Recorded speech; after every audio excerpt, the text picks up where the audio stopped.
destruindo toda a altivez, 2 Coríntios 10, 4, 5. Porque as armas da nossa milícia não são carnais, e sim poderosas em Deus, para destruir fortalezas, anulando nós sofismas e toda a altivez que se levante contra o conhecimento de Deus, e levando cativo todo o pensamento à obediência de Cristo. Paulo diz no versículo que nossas armas não são humanas, como gritar, discutir ou se vingar, mas espirituais. Elas vêm de Deus e têm poder para derrubar pensamentos e atitudes orgulhosas que se levantam contra ele.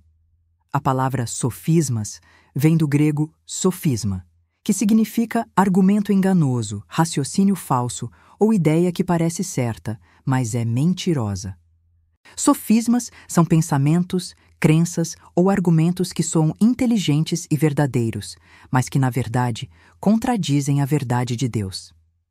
Em 2 Coríntios 10, 4, 5, Paulo está dizendo que as armas espirituais, oração, fé, palavra de Deus, têm poder para destruir esses pensamentos enganosos que tentam distorcer o conhecimento de Deus e enfraquecer a fé. Exemplo prático. Sofisma. Deus não te ama porque você falhou. Verdade.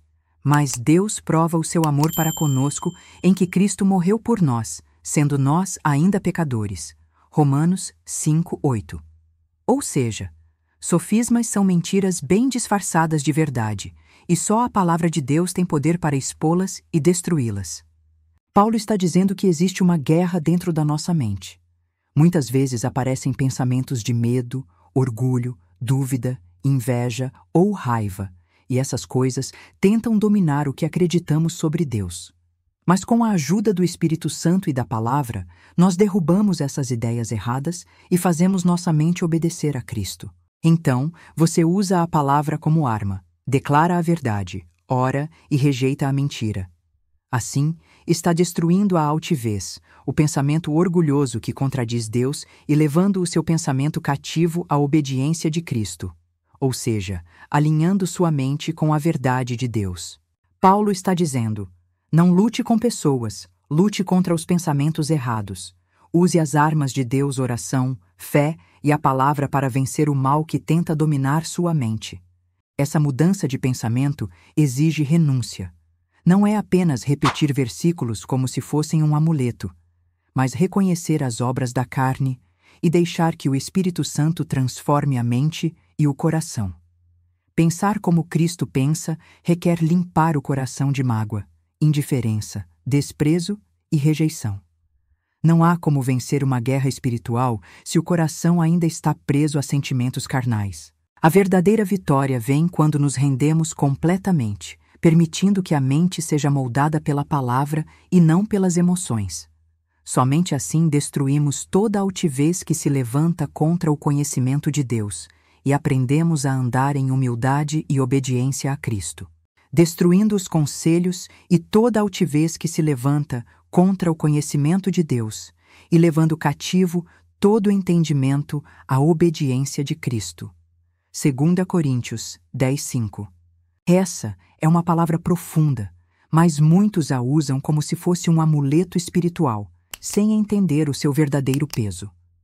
Declarar, destruindo toda a altivez, exige compromisso com Deus, renúncia da carne e mudança de mente.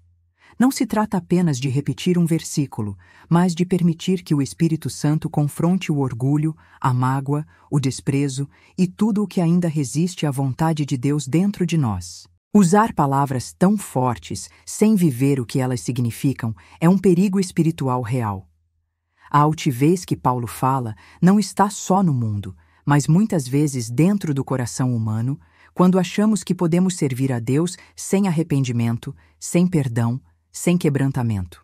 A profundidade dessa palavra revela que só quem se humilha de verdade diante de Deus consegue ter a mente transformada e pensar como Cristo pensa.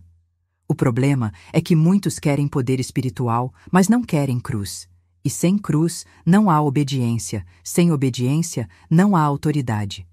Porque as armas da nossa milícia não são carnais, mas poderosas em Deus para a destruição das fortalezas. 2 Coríntios 10, 4. Dói ver alguém usar a palavra de Deus como aparência de espiritualidade, enquanto age com desprezo, frieza e falta de amor. Mas saiba, Deus vê tudo. Ele não se engana com aparências, nem com versículos postados. O Senhor não vê como o homem. O homem vê o que está diante dos olhos, porém o Senhor olha para o coração. 1 Samuel 16, 7. Quando alguém cita versículos poderosos, mas não vive o que fala, isso se torna uma forma de engano espiritual, não só para os outros, mas para si mesmo. Paulo chamou isso de ter aparência de piedade, mas negar o poder dela. Tendo aparência de piedade, mas negando a eficácia dela. Destes afasta-te. 2 Timóteo 3:5. Humilhai-vos, pois, debaixo da potente mão de Deus, para que a seu tempo vos exalte. 1 Pedro 5:6. A vitória espiritual está em se humilhar, renunciar o orgulho e permitir que o Espírito Santo reine dentro do coração. Somente assim destruímos toda altivez e aprendemos a viver como verdadeiros filhos da luz. Se essa mensagem falou com você, compartilhe para alcançar mais vidas. Conheça meus livros de testemunho e estudos, todos baseados unicamente na Palavra de Deus. Cada obra nasceu em oração e nas vivências da caminhada com o Senhor, e fazem parte do sustento deste ministério que Ele me confiou, disponível no site e também em PDF. O link está na descrição. Deus te abençoe.